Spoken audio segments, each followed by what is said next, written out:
Right, here's a 5-lever lock, non-curtain. It's only a cheap lock, but we're going to pick it now with wires, and hopefully it won't take too long.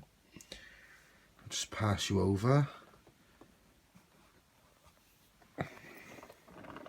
Here's the key, just to show you it works. And it's locked.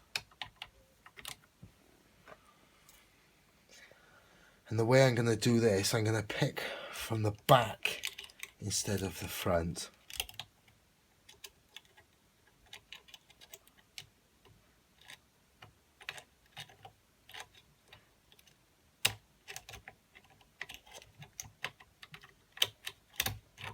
There we go, and the lock is now open.